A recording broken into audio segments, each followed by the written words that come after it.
I'm on the road, so I'm driving and stuff.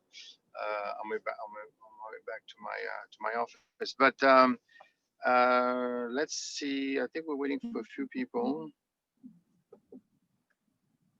to join in, and then we could start. How's the school year been for you? Well, it's been interesting, to say the least. Everybody started back on campus. I mean, not everyone, but and then there were a couple of cases, so they took it. They were very careful and they pulled everything back.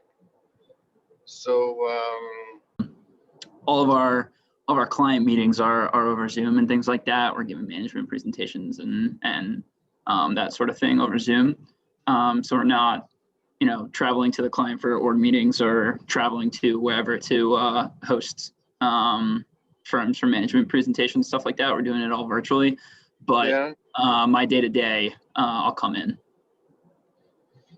Do you think it's because I hear that at least in New York, where are you now? You're still in Philadelphia, or you moved to New York? Yeah, I'm in Philly. Oh, you're still in Philly. Okay. I know that some people are not. The offices are reopening, but they're not bringing everyone back, and they're thinking maybe we don't all need to be back in, especially if you have a risk management type of role. But I guess in investment banking, in your case, you gotta see people. You gotta. Yeah. Right. Yeah, it's interesting. So I technically work outside of Philly. So I work in Conshohocken. So because it's technically outside of the city limits, we can still be in person. But every single company in the city proper is mandated to work from home until 2021 by the mayor a couple days ago. 2021. Oh, that's true. Well, yeah. So yeah, Philadelphia was pretty bad. Yeah, Philadelphia's been pretty bad, but it's interesting. So I don't know. I'm not sure how much I like it moving forward. You mean what? Going to? Like I think that at least from my perspective, I was like Professor Zuro said, I was an MSFE student back in 2019. Graduated in May of 2019. I guess back then it wasn't MSFE, it was MSAF. So it used to be analytical finance instead of financial engineering, but still the same thing. So I was a little bit background about me. I was an economics and philosophy student at Lehigh for undergraduate. I was on the swim team, and then in my graduate year, I decided to do MSFE, mainly because I wanted finance, something that literally I just wanted the name finance on my resume.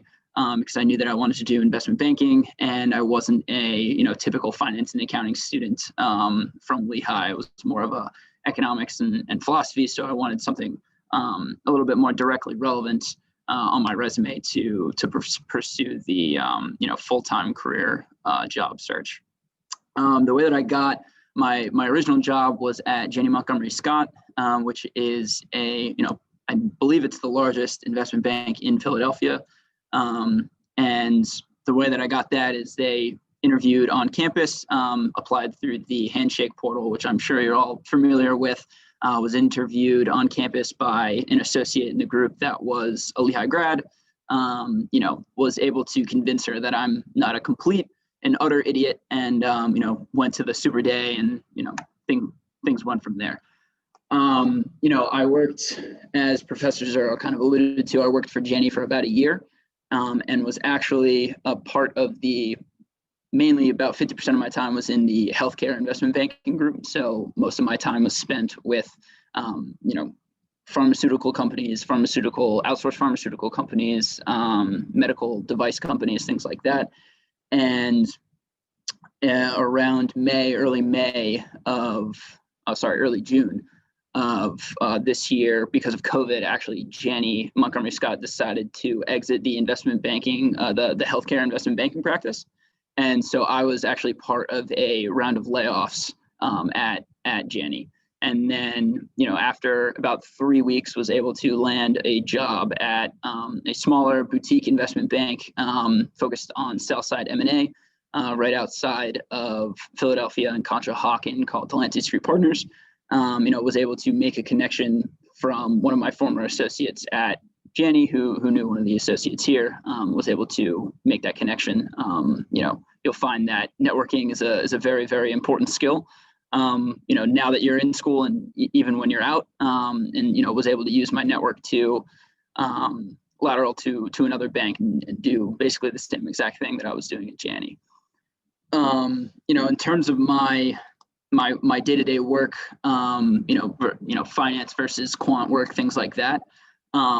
My personal role isn't directly quant related, mainly because I knew when I was in your shoes, I knew that I didn't want to go into the quant realm. I knew that I wanted to be a little bit more transactional and things like that, which pushed me a little bit more towards the investment opposed to the quant side.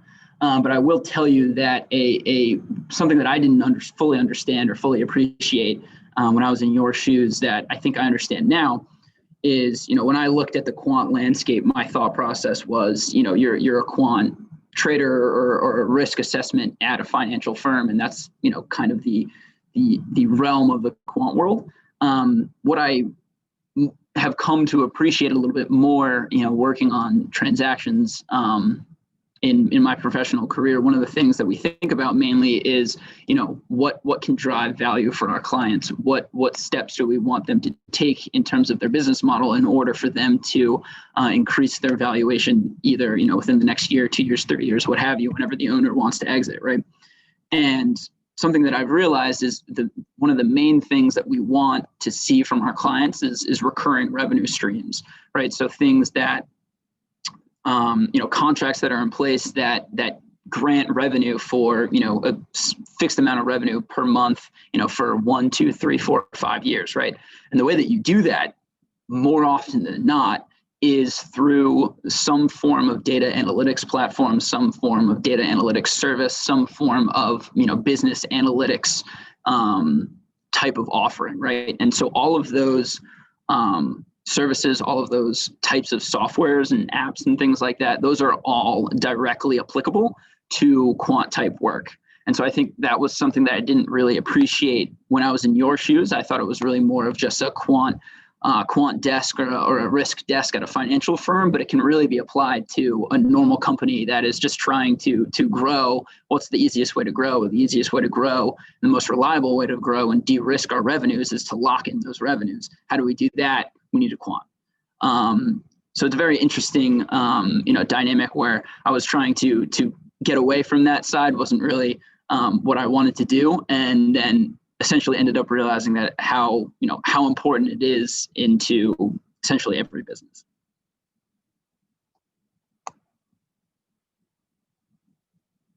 So that's a little bit of background on myself. I'm not sure if you guys have questions that you send in or something like that, or if anything I've said is kind of piqued your interest or anything like that. I think I have questions. Go ahead. Hi, thank you, Professor. Hi, I'm Binay. I'm a prospective student, and I'm very happy that Isidoro invited me here, and thank you for that. I just had a quick question. He said on basically the day-to-day activities that you are involved in, like what kind of programs, softwares do you see yourself using the most, and what kind of value can you derive from those? Yeah. So the main software program that I use is Excel. So I'm mainly in Excel. I'm not in a directly quant applicable role. I'm more so in a transactional. It's a little bit more relationship based in terms of what investment bankers do on a day-to-day. So I'll be in Excel and PowerPoint essentially. I don't use a software program that is more coding based, things like that. It's more of the the normal finance Excel type of work. Okay, and a follow-up question. You said this is something that your work right now is more focused on mergers. Did you say mergers or did you? I could not quite guess that. Yeah. So essentially, what I do is mainly sell side M&A. So mainly private companies, owner operated, that come to our bank and want to sell, and then we help them through the process. And I would assume this would consist of going through a lot of data and things like that, right? So Yeah. are you involved like collection of data, analysis, things like that, or is it a different department? And then how does that work? Yes. So we're interfaced with, there's Excel plugins and things like that. So we bring in data from PitchBook, CapIQ, FactSet, those types of data providers, and so essentially their databases are transactional in nature, right? So it's private equity firm A acquired outsourced pharmaceutical company B. They paid $100 million for it. The EBITDA multiple on this is 12.5 times, things like that. So that's the type of data that I'll be pulling into the different merger models, LBO models, things like that I build to kind of inform ranges and things like that. So there is, I guess, data software interface in that sense. But me personally, I don't exactly work on making sure that the data flows fluidly, things like that, right? When data breaks and things like that, I'll just call up the rep at PitchBook or CapIQ or FactSet and be, hey, something's wrong. It's not my role. Okay, thank you. Of course. Hey, Evan, I don't know if you remember, but we talked a little bit ago when I was actually a prospective student. Glad I could convince you. Right. Yeah. Professor, do I get a commission on that? Do I get a referral fee? Oh no, we're gonna give you something right after this short discussion. I'm completely kidding. No. We may be able to help you. You'll see. All right. Well, on the role of commissions, while we're talking about commissions, so my ideal role is more of, I would like to be client facing, and maybe I'm not sure of the landscape, but I suppose that you make commissions if that's like sales, right? But I also want to use my math background. So I feel like I'm not sure if I have to choose between the two or if there's a position that merges the two. Can you be like, because I don't, my ideal job is not to do like just in back office, just like doing math problems all day. Is there a way to bridge this gap, or do I have to really just make a decision? Yeah. So a few things. One, I mean, no one's going to pay you to do math problems all day, right? Like no one's going to give you a double integral and be like, solve this double integral and I'll pay you, $70,000 a year. Like that's not how the real world works, right? The math that you use is essentially math as a means to an ends, right? And so in my opinion, it's really what you want to use your mathematical mind to solve. What end goal would you like to solve, right? And so from my experience, the more technical and nitty gritty into building analytical tools that you are, the less client facing you are. So I think you're right in a sense where there is definitely a trade-off between being technical and analytical and being client facing. Because at the end of the day, if you're client facing, right, you're in meetings for hour and a half, 2 hours block of time. Right. And I don't know how you work, but if I'm working on, a strictly analytical problem that is challenging, I don't want to, work on it for 30 minutes, go in a meeting for 2 hours and then work on it for 30 minutes. Right. So the more client facing work that you do, the little bit further away you are from being strictly 100% technical. Now, with that being said, there is definitely, 100% of my days, I am doing something mathematical. I am doing something technical. Right. So, I was, before I jumped on this call, I was, working on a merger model for a potential, pitch that we're doing essentially. And so we're trying to figure out, what the new entity would look like in 1, 2, 3, 4, 5 years. Right. So that's a very technical exercise. that I have to do prior to the client meeting. So it's not like I'm completely removed from being technical. And there are roles that you can find that are both, but I do think that there is a general trade-off of, if you want to be someone who only is client facing, that's, you know, sales and stuff, you know, the software application that you're using is going to be a cell phone. Whereas if you want to be, you know, 100% into the numbers, 100% building models to, you know, analyze the sales data of your company to figure out how you can better inform your sales reps to, you know, drive revenue a little bit more. That's more of, you know, you're going to be coding in some back office somewhere, you know, figuring, you know, shifting through that data, right? So there's definitely a trade-off, but it's not a all or nothing type of situation. Why were you drawn to investment banking, and like, how did you come to a decision? Like, because it sounds like you came to a decision. You're like, I'm doing investment banking. How did you come to? How did you just like know? Like, why not just like a regular bank? Why not financial services company? Why would it have to be investment banking? Yeah, so I was a bit of a unique person to go through the MSFE program, mainly because the MSFE program is very, very math heavy, right? So we all know that, you know, what you're focusing on is math. But when I was in high school, when I was looking at colleges to go to, when I was even an undergraduate for the first couple of years, I did not want to do, I didn't consider myself a math guy. I considered myself more of an English history type of person. And I originally entered college wanting to be a corporate lawyer because I thought law was really, really interesting.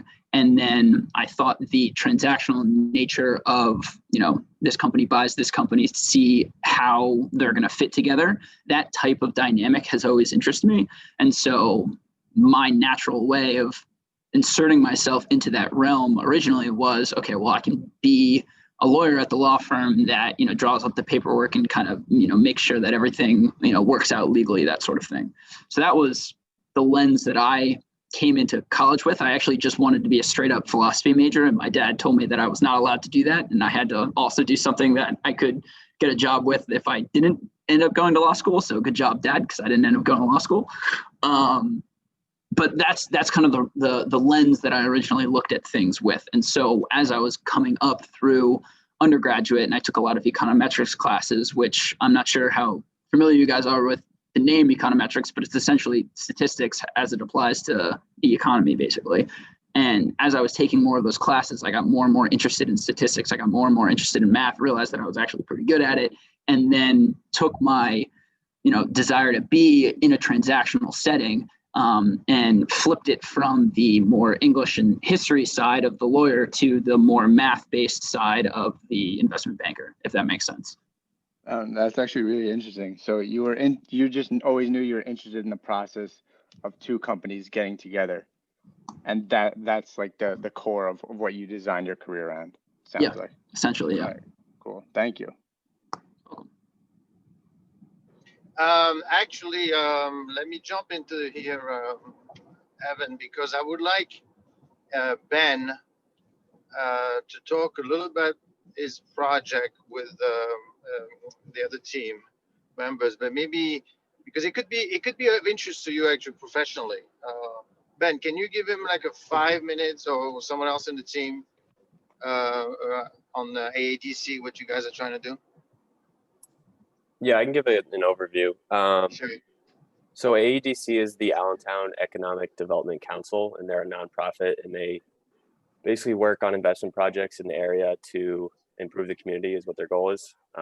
So what they're doing with us is helping to get a fund sort of going that would invest in a manufacturing facility in the Lehigh Valley through the opportunity zone piece of the 2017 tax bill. So basically incentivizes investors to put money into these economically disadvantaged areas. And so what we're doing with them is sort of trying to get the project going from a investor standpoint. So putting together a pitch book and doing some like base case modeling that we can present to potential investors for the fund.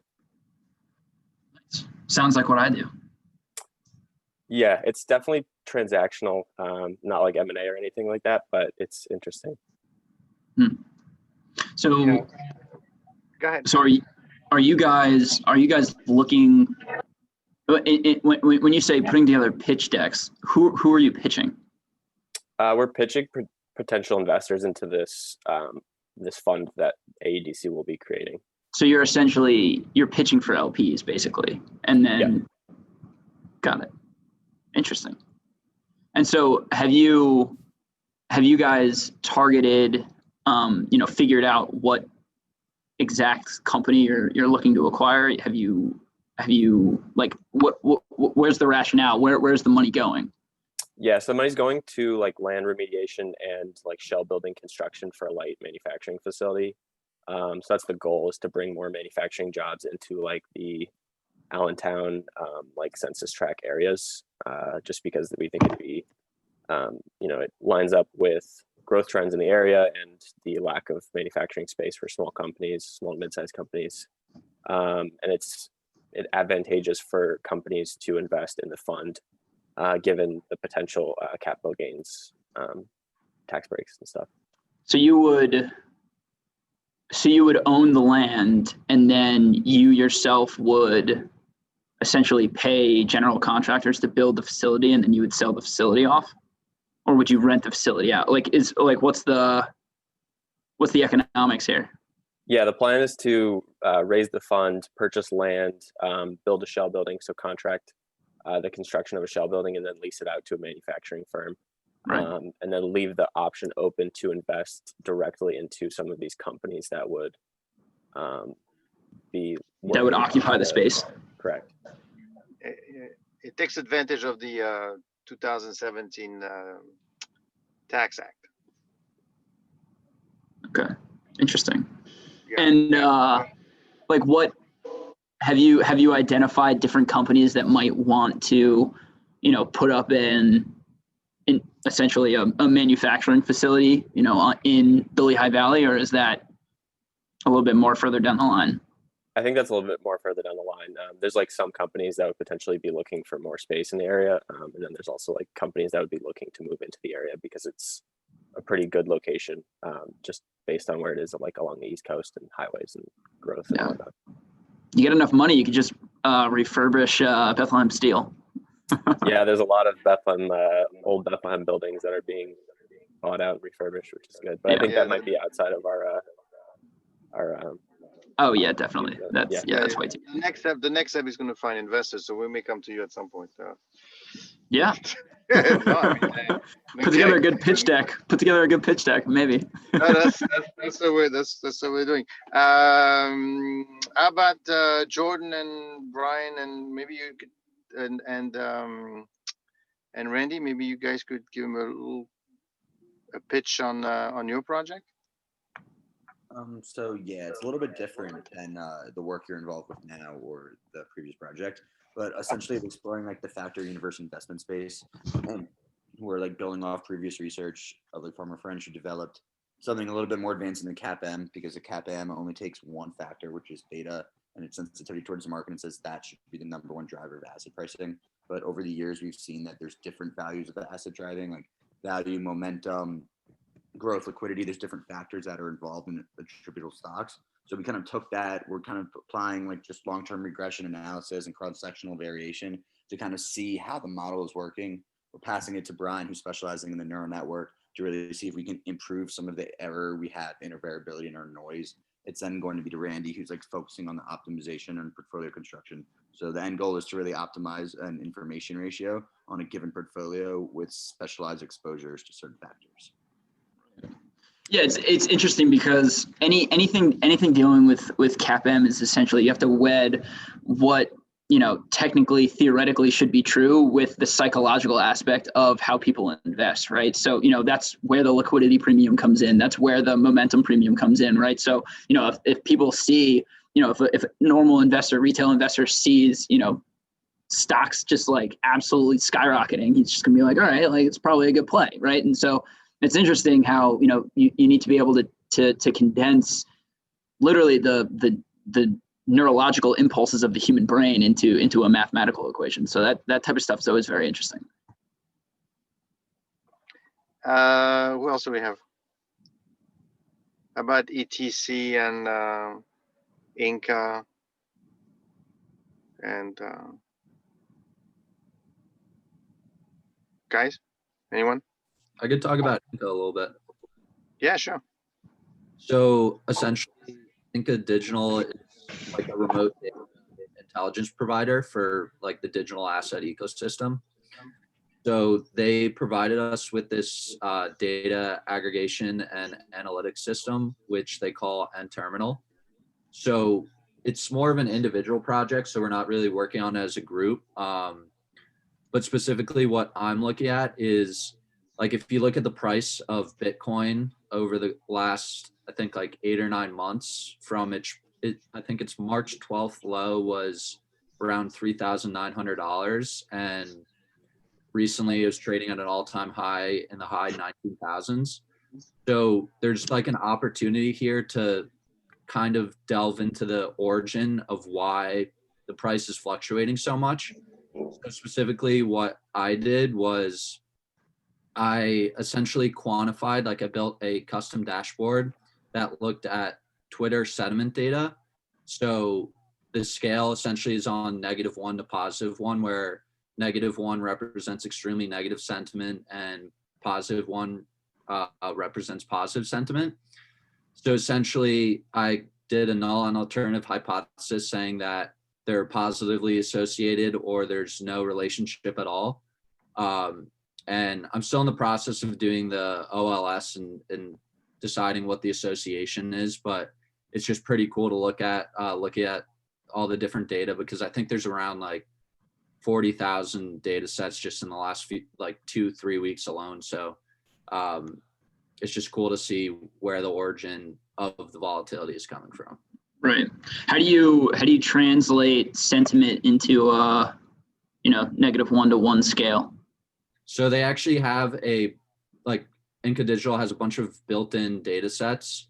So you can actually like query your search results and use their like index NLP to actually search for all these different results. So like, for example, if I were to like pull up my data, I'll have like a Twitter post on 12:04 at 4:32 a.m.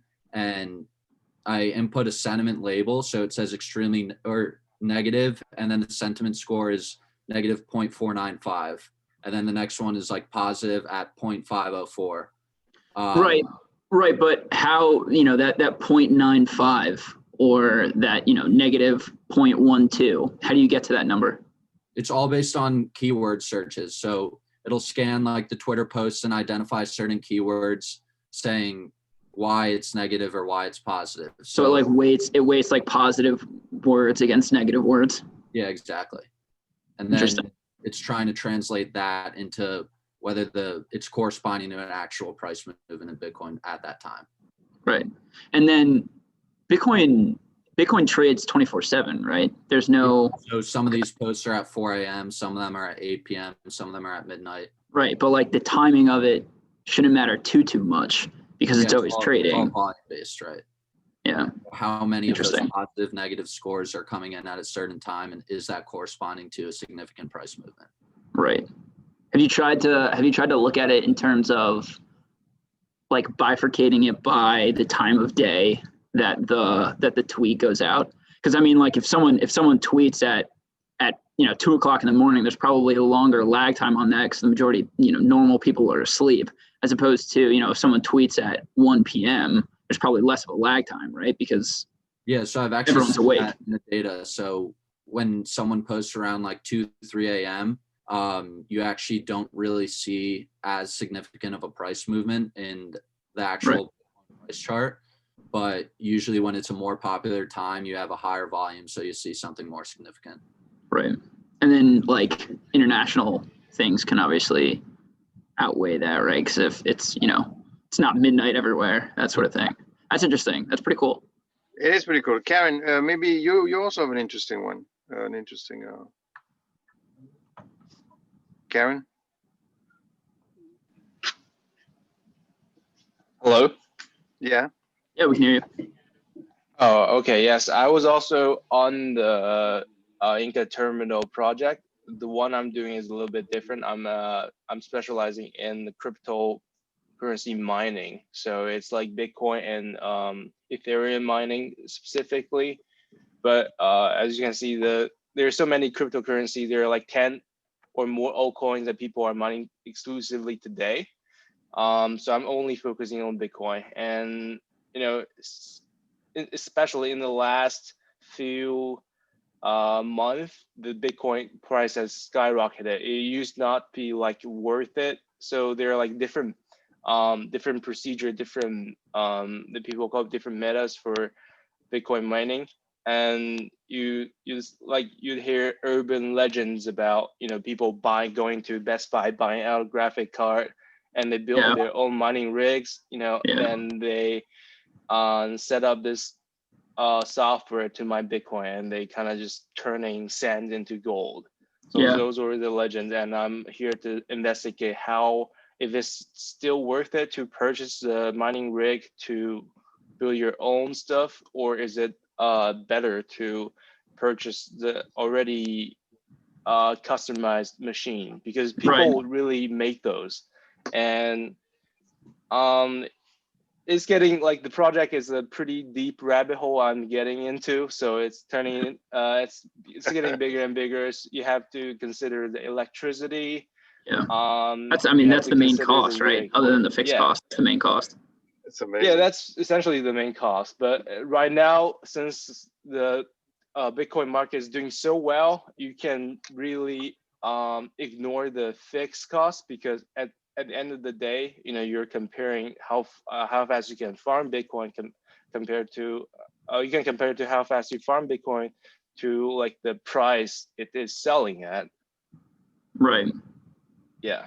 Hey, Brian and Marcella, maybe you want to touch a little bit on ETC. That's interesting stuff too. Yeah, we're also looking at the crypto space, but in a little different of a lens.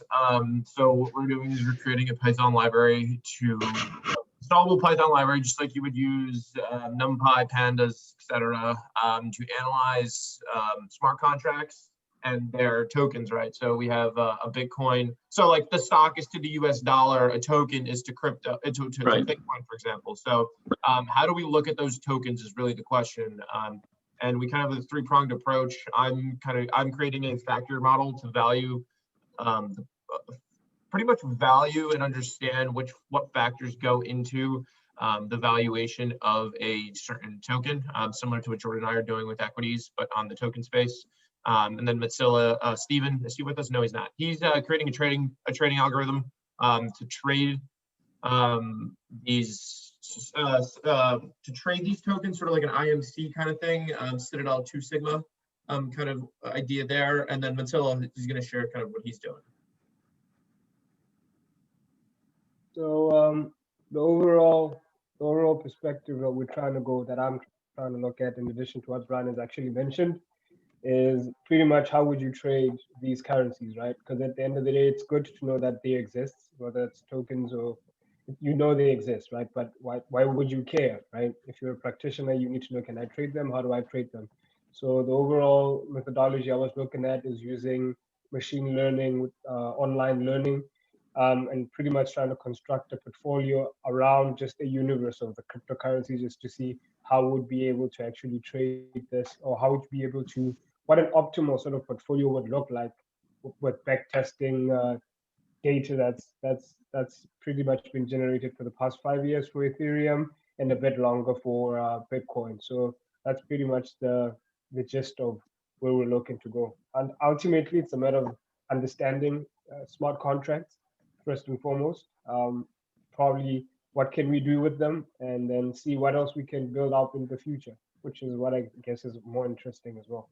Yeah. So yeah, that's pretty much it. So as you can see, Evan, we're getting a little bit in the crypto space, which you guys really didn't look at. But I mean, some of the principles, you know, optimizations and also as used there. And then finally, let's not the best for last. This is not a full project yet, but it has to do with sport analytics. Maybe Michael, can you give a quick rundown of what we're trying to do? We haven't started the project yet, but could be quite interesting. Sure. So this is right in the intro stages. So we're kind of trying to figure out the exact direction we want to go. We're still researching a little bit, but we're trying to explore with the new exposure of legal sports books in the U.S. We're trying to figure out if there's an opportunity in terms of taking advantage of lines that are being given by different sports books, so that we can kind of almost build up a portfolio of sorts of different bets. So we're exploring the potential of like one sports book opening up at a separate line than another and taking advantage of that where there's that little overlap that we could potentially take advantage of, or maybe predictive analysis in terms of figuring out which way lines are going to move so that we can do the same thing but within the same sports book. And then I'm working on just a predictive model for I played lacrosse in college, so I'm building it for that sport because it's kind of newer. So I think there's a room for opportunity there. But we're just looking at kind of different ways to take advantage of that new space. Right. So we're working with asset, BNP Paribas Asset Management. One of the guys there is kind of sponsoring. I mean, these are not projects on their own, right? All these projects have a sponsor, which I don't think that's something you guys had when you did your yeah, no, we didn't do that. For example, ETC is working with Brian, BNP, the asset management guy is working with Michael and these guys, and Inca Digital, which is also a small blockchain company. So this is good because you work on project, but you're staying real, right? You're not out there just doing research for the sake of research, which I think is interesting. Right. Yeah, those are really cool. That's definitely. Yeah. So we'll let you know. We'll let you know, especially the one on the Aedc. I think that might be of interest to you at some point. Yeah. Yeah, absolutely. Great. Well, thanks a lot for your time there, Evan. Always a pleasure. Yeah, thank you for having me. Always a good experience talking to the new future. Exactly. Yeah. Thanks. All right. Okay, take care. Goodbye. Have a good rest of your time, Lehigh. Thanks. Okay. Give me 1 second. Basically, introduction to the model. This is the model. This is the results. Conclusion. Next steps. Maybe like it's a research paper-ish. It's like an academic research paper. Not super long, but definitely to get it off. Jordan, what do you think? Yeah. I've done similar things. I've done a similar project to an undergrad, so that's kind of why I'm suggesting what I just suggested. Like, I guess we can split it into two, but like my idea was like to get this part done, and now that we have completed it, what are all the possibilities that we could explore? I thought we were going to explore those possibilities, but I'm fine with cutting it now, not cutting it as an ending, cutting it as in like, let's not focus out there. Let's just keep working on what we have here and keep making it better, even though it's that makes sense. Okay. Randy, what do you think? Yeah, I mean, I agree with that. And I think for like the report, I don't think it's a good idea just to submit code. And like for my end, for example, where I'm more focused on optimization, instead of submitting like an actual file of code, I could just submit like some different securities and then what the allocation would be using the code that I created. Because at some point, what I want to do between now and May, we'll go to Manish and say, okay, this is it. What do you think? Does this look good? You know, any potential issues with it or not, and then it should be done. Because you don't need to talk to the guy every year. And that reminds me, I know this happened with Nick and I think Karen. Make sure, right, that these guys, that includes the guy from asset management at Ben Steiner, you know, their time is valuable, obviously.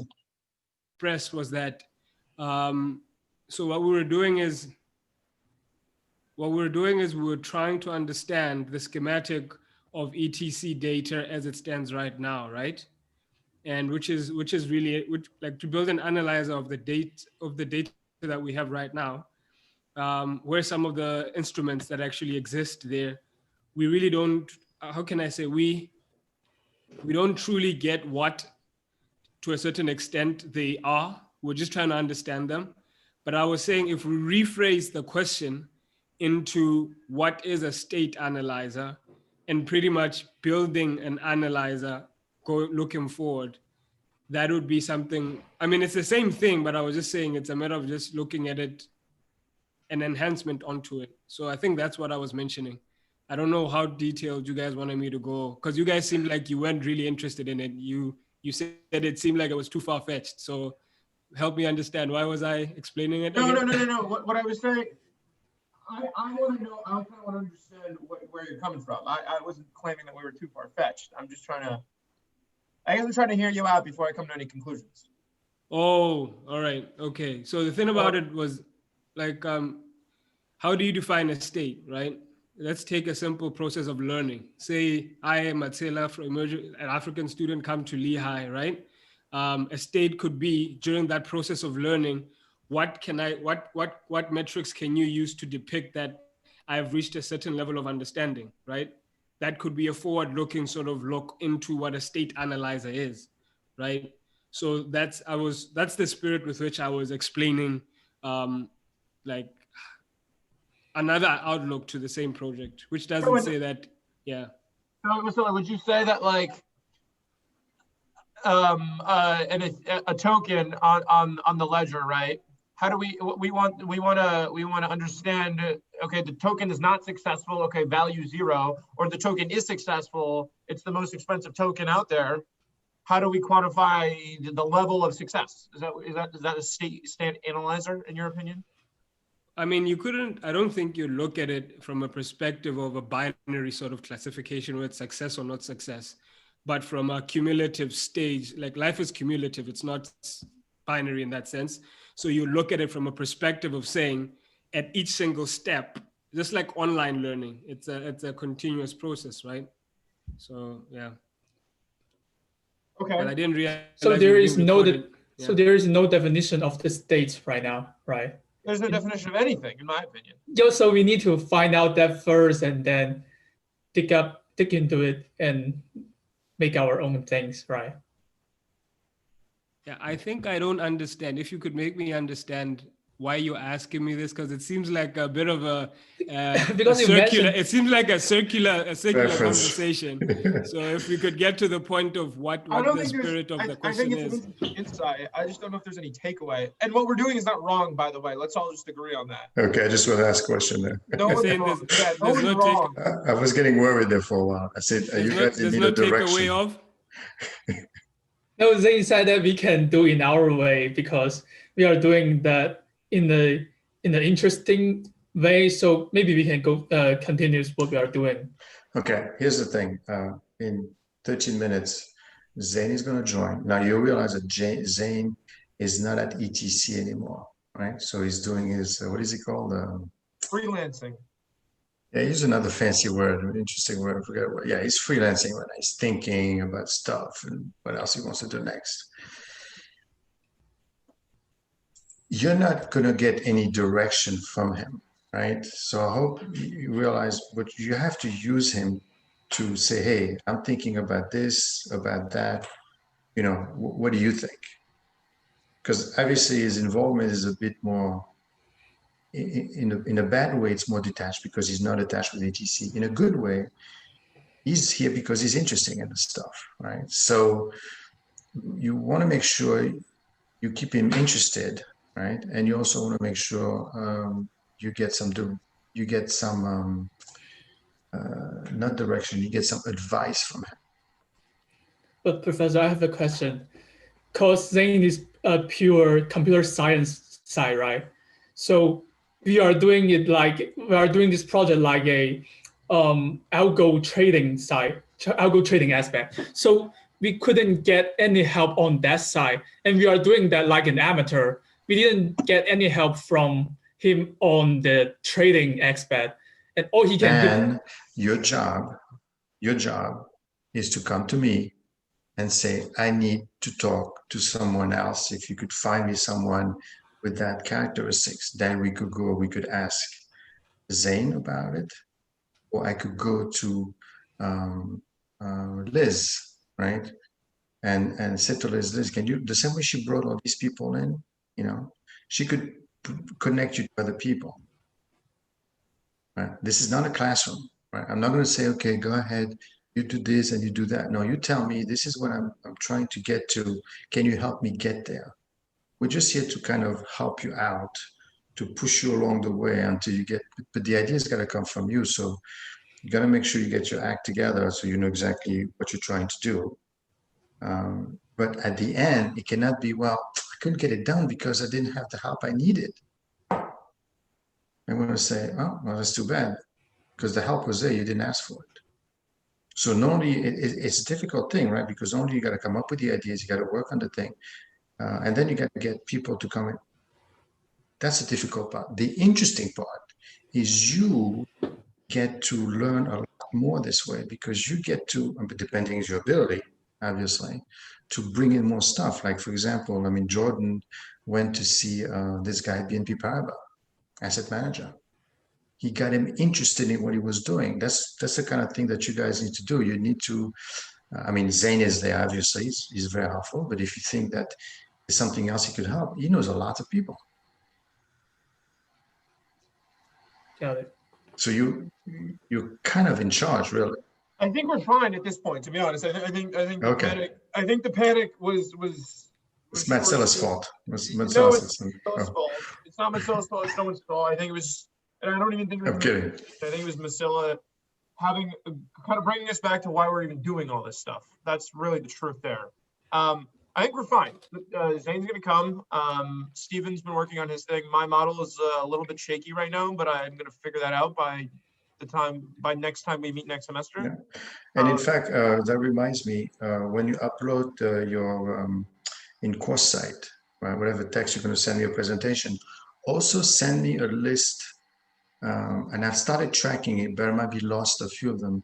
The people and the people that you've spoken to, or the books that you've involved, right? Because at the end, what we want to see is I did this and I brought this into the picture, all these other things. That's also important. You just want like a list of, like, you just want basically a works cited. Yeah, I want to see, what did you bring to the picture? You didn't dream up this whole thing on your own, right? I mean, okay. That's fine. Liz helped you out, and Zane helped you out, and a bunch of other people. And you will notice that when you're going to get out there, for you to get things done, that's what you're going to have to do. Just because you got a degree, they're not going to look at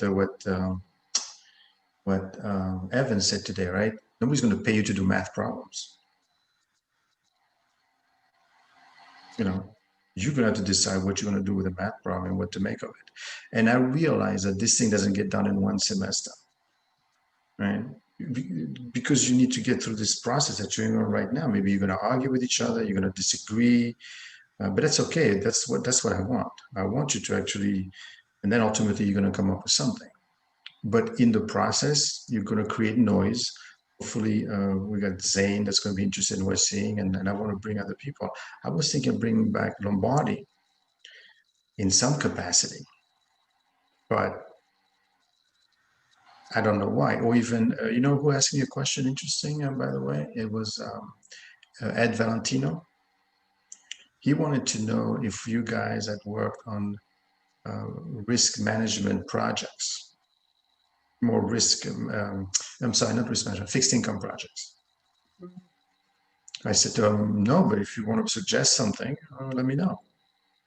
So he was interested. Right? Professor, when do we need to upload our materials for this project? Going course site. I'm going to change the date because I think it's a little bit tight. So next semester or this semester? Well, I suggest you start uploading some of it now, so you don't lose track of it. So then you don't have to, because I know it's a massive amount of information. I know you guys did the presentation. There's all this interaction with Zane, and I know that Marcella is doing a bunch of work, you know, getting some documents. So, and then, you know, where do you think the next thing is going to happen? Because I'm going to share that with Zane, and I'm going to have a meeting of the mind with him to say, okay, what do you think? Got it. Because he's a very interesting person. And I think so. I think what we're going to do, and Matsula and Stephen, please chime in here. This semester, I think what you're going to get is obviously not lines and lines of code, but kind of like an explanation of what we have, what functions we have, what the system can do. And then next semester is going to be like the packaging of all of this into one product, because that part is not going to be, it's not going to be second nature, I think is a good way to put it. Yeah, I think we can use the thing we come up with last a few months ago. Do you remember that? The frame of our library. Yeah. I mean, that's how it's going to happen. I mean, that's not. That's yeah, that's what we need, right? At the end of this semester. Correct. And if you could think of something else we could have done, or you could be doing, you know, a branching off a separate project, because now you know kind of the lay of the land. I mean, the reason you're working on this is because they told you, hey, by the way, we're the specialists and work on a contract. But now that you know kind of where it's laying, maybe there's stuff that you think would be interesting.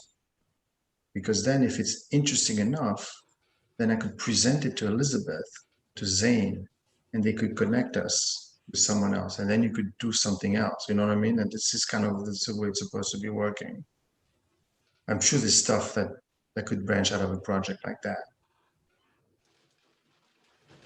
The same way we are branching out with Nick and Inca Digital with the JP Morgan thing. This whole thing connects at some point. Now, Professor, you mentioned Ed Valentino was wanting a fixed income project. Yes. Did he give specifics, or he didn't? And that's what killed me. I thought he was going to propose something, but I obviously wanted to hear more about, okay, is anything else? And I mean, fixed income. He's the guy. He's over in London, which is really where the fixed income capital of the world is. So he's got to have stuff. I'm going to go back to him at some point. I'm sending him a gift. You're doing. I was joking. I was saying, like, I've gone full node. Full node. I have all the data, all the things. There's no other entity. It's just. So you just sit there and you just. Self-contained. Full node thing. All right. Actually, we were having an interesting discussion with Brian, Marcella, and Stephen. So maybe they could give you because it's the end of the first half of this thing, and we want to know what to do for the second half, you know, in terms of direction and in terms of actual, because it originally was to come up with a, you know, a contract analyzer, right? So what do we do? What's the next step? So maybe they could tell you a little bit where they stand from your point of view in terms of deliverable. Stephen, okay. You want to chime in? Yeah. So right now, I've already built the reinforcement learning model, right?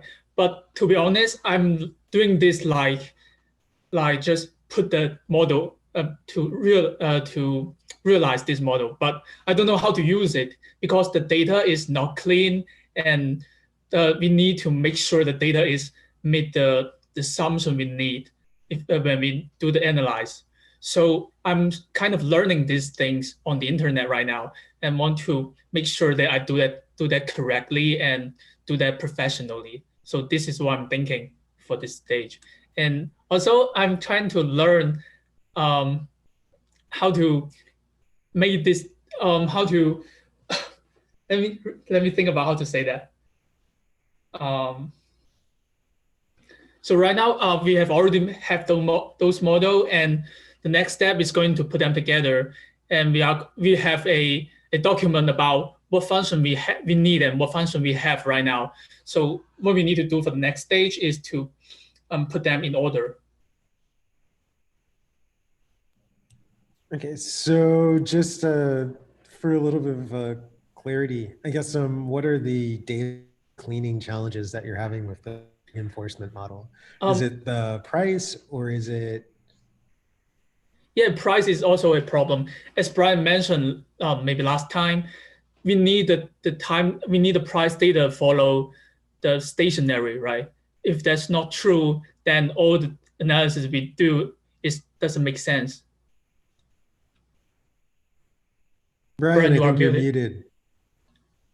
Yeah, price is never stationary. So what I did, Stephen, is I did a transfer. First of all, look at returns rather than actual pricing. Yeah. And that's kind of I don't want to say it's a rule of thumb. I'm not a quant, but everything I've ever looked at never models price. They always model returns. Yeah. Log returns tend to work. Zane, what's your opinion on that? Yeah, I'm not exactly sure what would be the best sort of approach for that, because I guess it all depends on the data itself that you're using. And then I guess okay. Wait, I have a quick question. Stephen, go ahead. Reinforcement learning is non-parametric.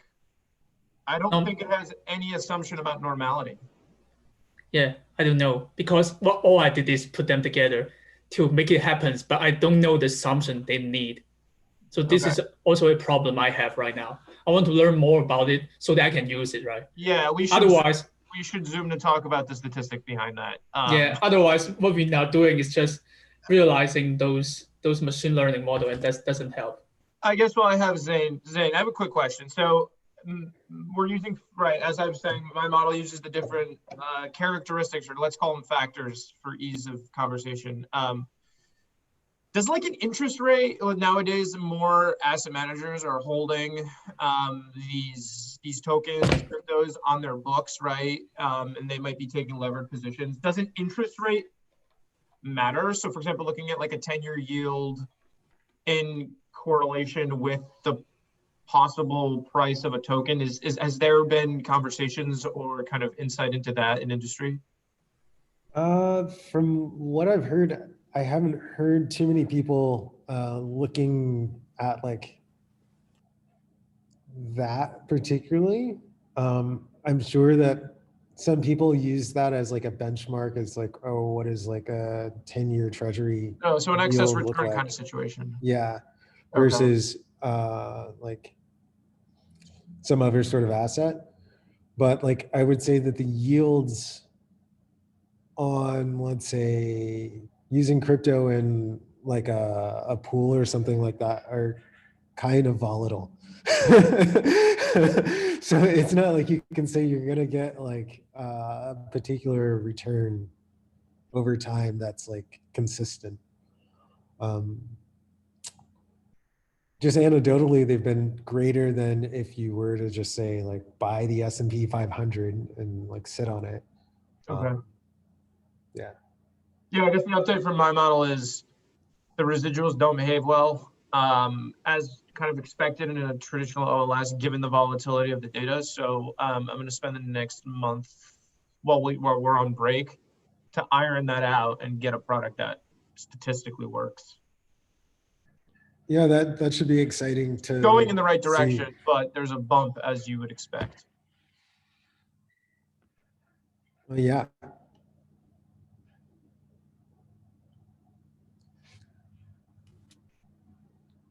See, I have a quick question, but that's not related to this project. I'm not sure if I can ask it.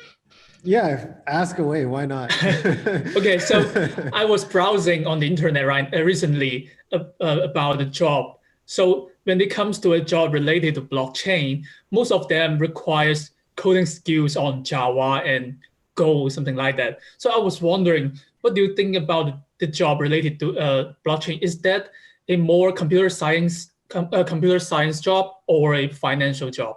What do you think about it? I think the industry is really changing. So I think if you were to reach out to someone at Balancer and say, hey, look, I'm interested in like improving your financial models for the way that you're running your liquidity pools. Most people would be super excited by that because I think most of the people that are in that space at the moment are just engineers that are just looking at math and they're saying, I think that this could kind of work like that. So you don't really have like the strongest background in quant or financial modeling, which essentially what blockchain and is like doing right now or really obsessed with is like making their own derivatives and then figuring out a way to have those derivatives be liquid through this process of automatic market making. So like it's really a like blue ocean field that like people could use a lot more sort of like technique or to be able to find like the analogs that like can help people make viable investment assets. So in a way, it's kind of like it is, in my mind, it's quintessentially like financial engineering, and a lot of people are just kind of doing it blind. Got it. Thank you. Can I expand on that with another question? What do you mean by, so market making, right? So equities and kind of markets had their thing with like Island ECN back in like the early 90s, early 2000s. Are they trying to make like the counterpart to that in blockchain right now? Is that what's going on from what you sort of just said? So I guess what I was talking about is people figuring out a way to have buyers and sellers participate independently and not through this sort of like order booking system at all. And instead, just saying like, hey, let's try and model this as like a curve. And then say like, for every X that you put in, you can take out this much Y or it's worth this much Y. And then like, how do we keep that sort of constant just given the demand? So as like more people like sell an asset, then maybe the less it's worth. For the more people buy an asset, then the more that that's like sort of worth. And then using blockchain to just automatically like set that price. But instead of like selling like a dollar amount, it's just like balancing the books through the crypto assets. So it could be like go and deposit like 75 like DAI additional to maintain the ratio based off of the price. So that's like kind of where people are at, which is like figuring out how to like do this kind of thing, avoid people like sort of manipulating the market, and then figuring out how to get like accurate pricing metrics or to operate in the world of pricing uncertainty. So the link that I just linked is talking about the recent issue with like a pricing oracle and like compounds. So the system that they built worked as functioned, but then parts in the chain were then manipulated to set a different price, which it was using to then determine the asset ratios for the leverage that people were pulling out of like compound. So like right now, everyone in DeFi is doing something similar to like what compound is doing. And they're just trying to figure out how do you do it? How do you do it and not like screw things over? How do you have an exchange without order books? And then how do you encourage people to either give up money basically to be backers in a loan? Yeah. So like, how do you set the Zane, real if I may, I really liked your earlier description of basically the financial engineering of I think you said like making derivatives and then also making them liquid. and doing that by creating markets that like operate like algorithmically and like automatically.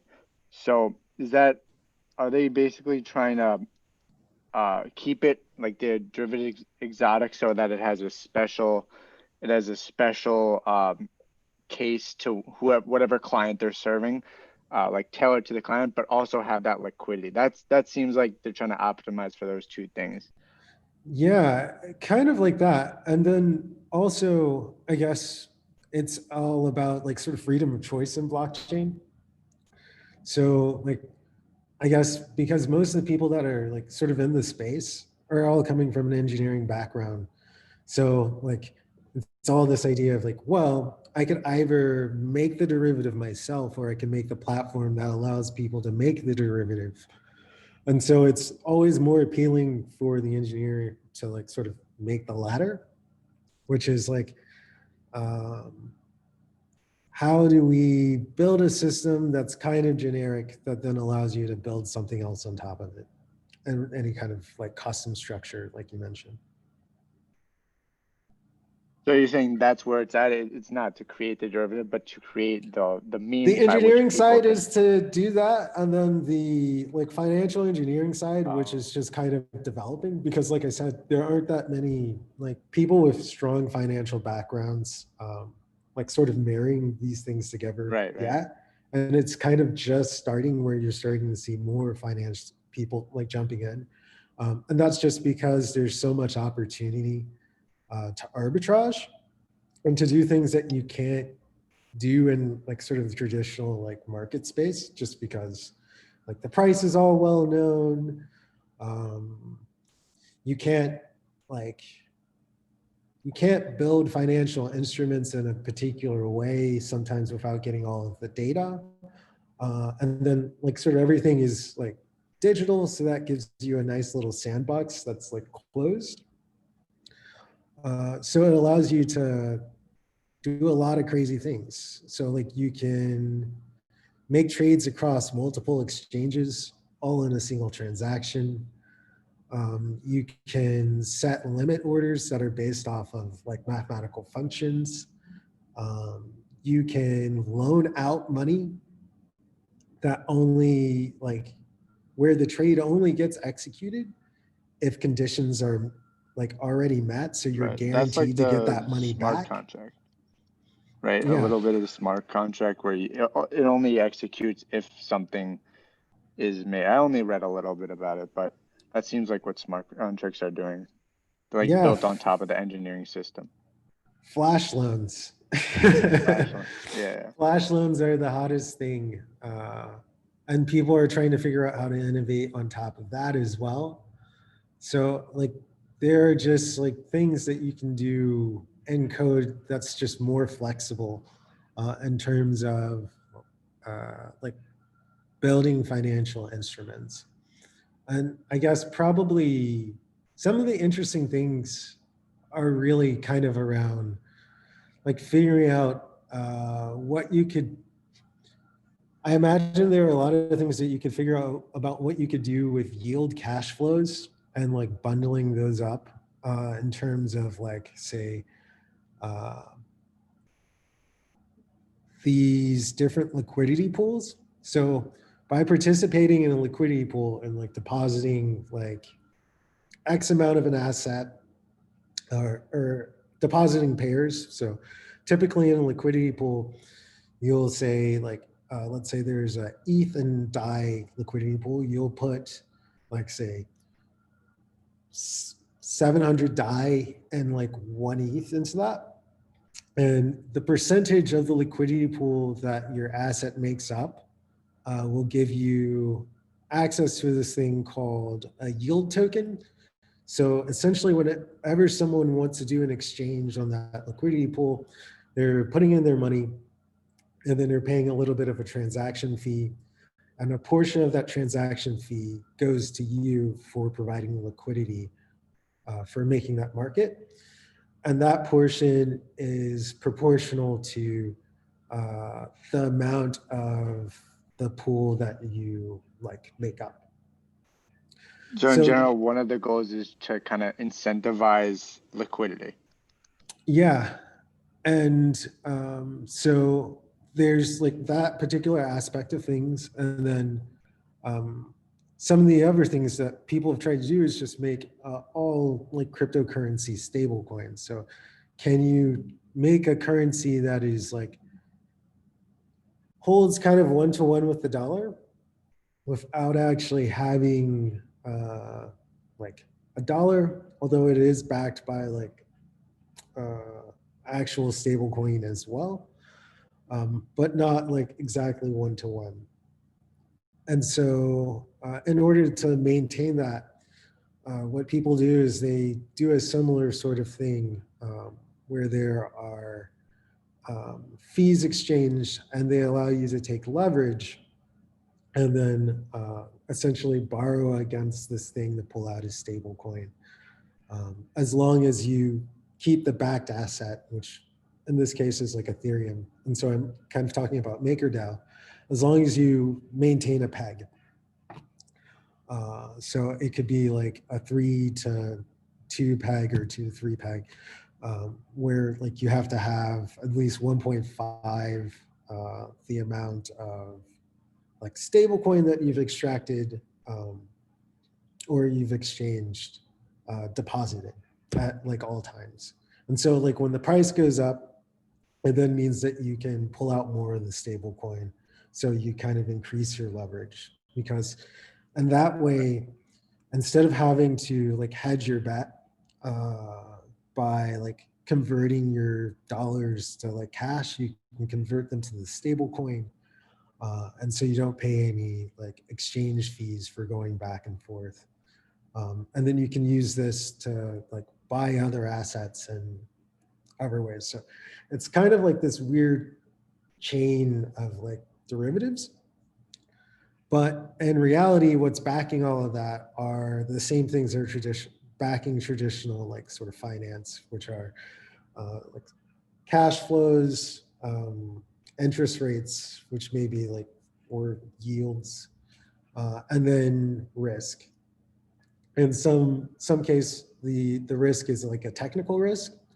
So you could say that like the exchange itself gets manipulated, like in the link I just said.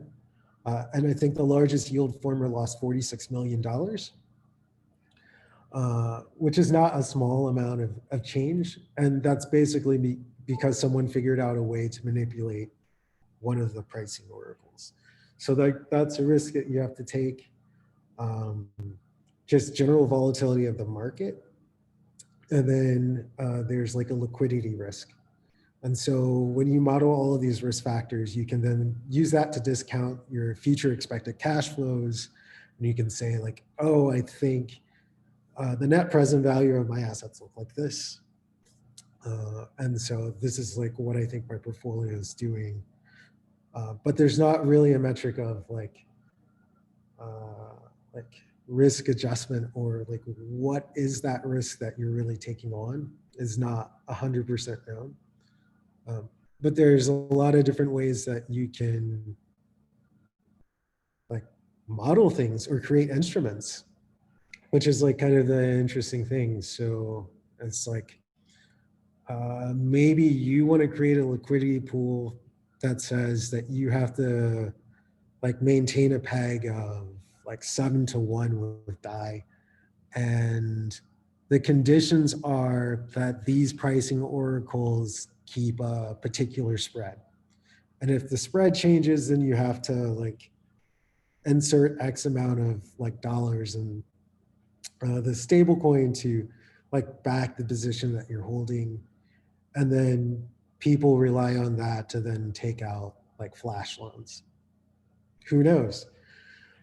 It can be as crazy or as involved and complicated as you want. And so that's kind of like the interesting thing. And the cost to you to create this asset or to list the asset is really trivial. So yeah, that's kind of why I see it as like an interesting playground for like financial engineering or building like derivatives and things like that, or at least building financial assets. That's the way I should say it, because financial engineering can mean a You're whole saying host that's of low things. cost to enter, get it listed or create it. So does that mean like the general public, like it's open source, like the general public could just create it and there's not many barriers? Because I would, like, just personally, I wouldn't know how to, you know, create like a digital asset. That's like, it seems almost abstract. Oh, yeah.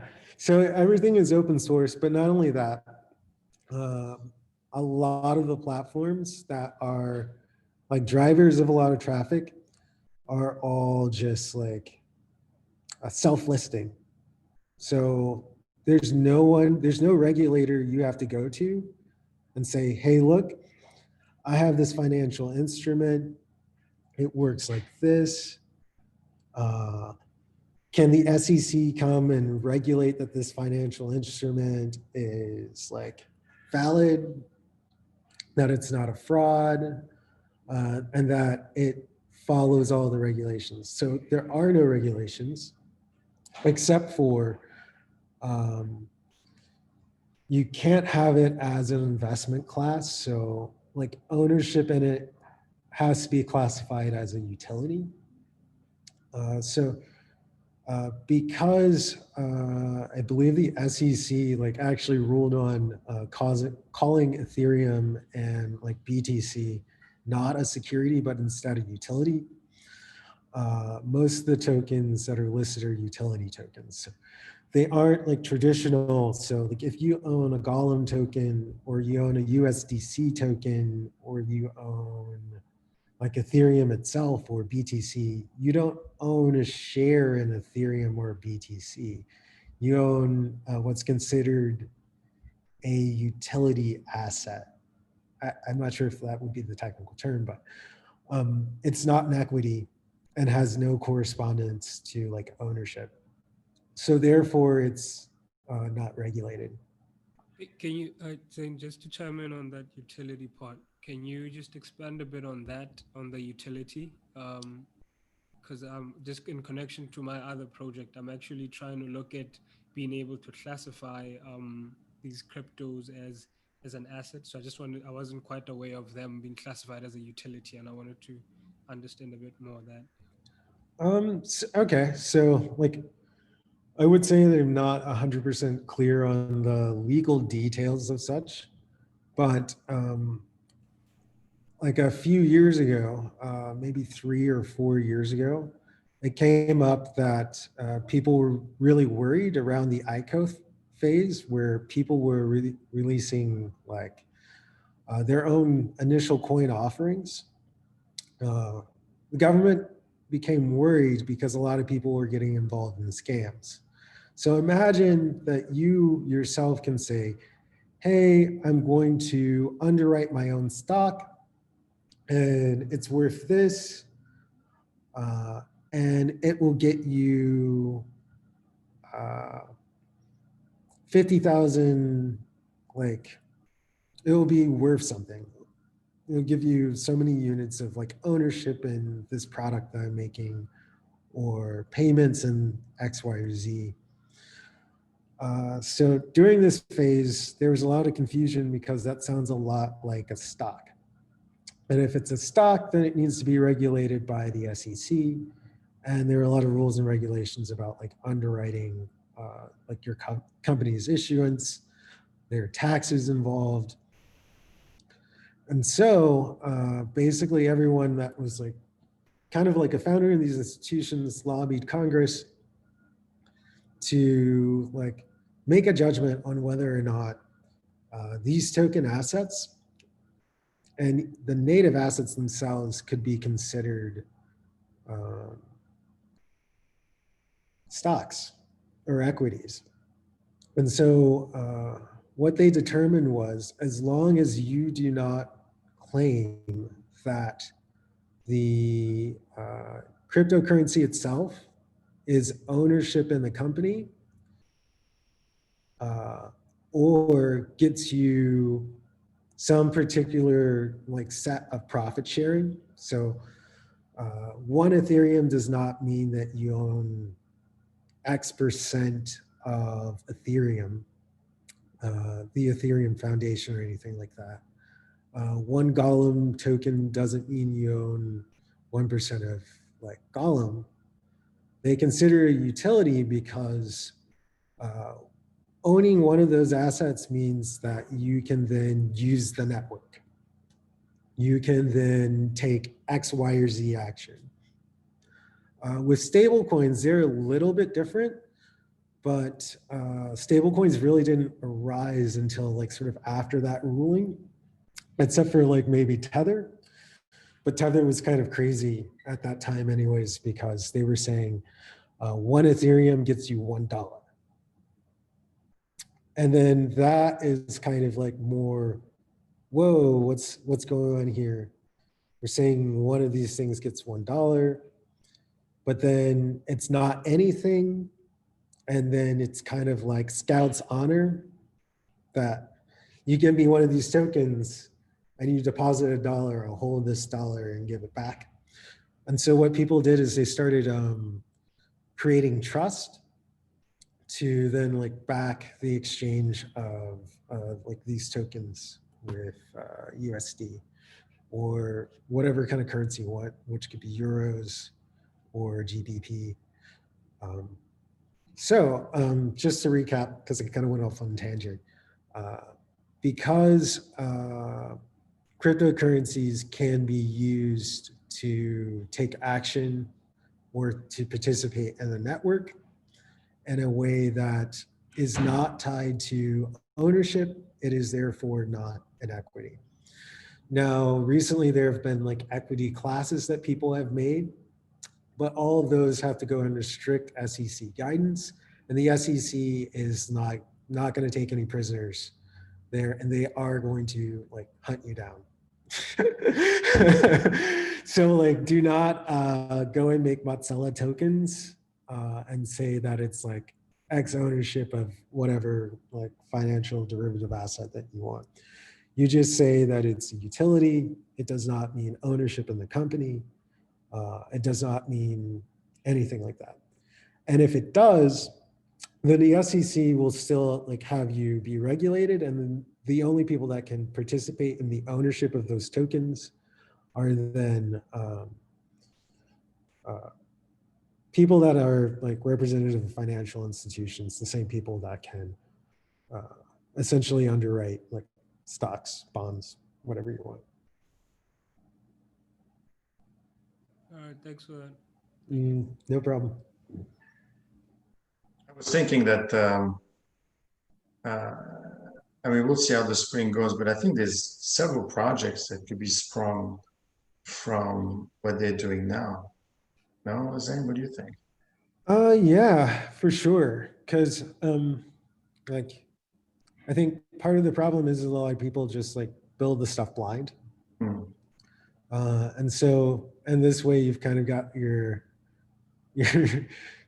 seeing eye dog in a way, which is like being able to retrieve this kind of information and then bundle these up into returns. And then not only that, I think eventually you'll be able to integrate multiple pricing sources. And then once you kind of get to multiple pricing sources, you can figure out what you want to do. Like, what do you want to make? You could try and actually make a financial asset. And then you can model like what that performance would look like, or you can simulate it, or you can think about like ways to make optimal trading strategies. So you could take that reinforcement learning algorithm, and then you can say like, okay, here's the data from X time period to X time period. How does our model like learn? How does it improve? And like what kind of positions should it be taking?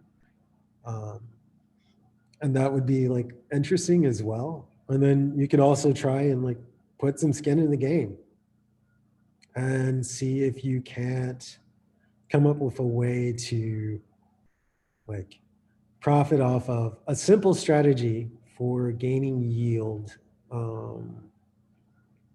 from like yield farming, so to speak, or just putting your money in these liquidity pools and optimizing like when you should move an asset.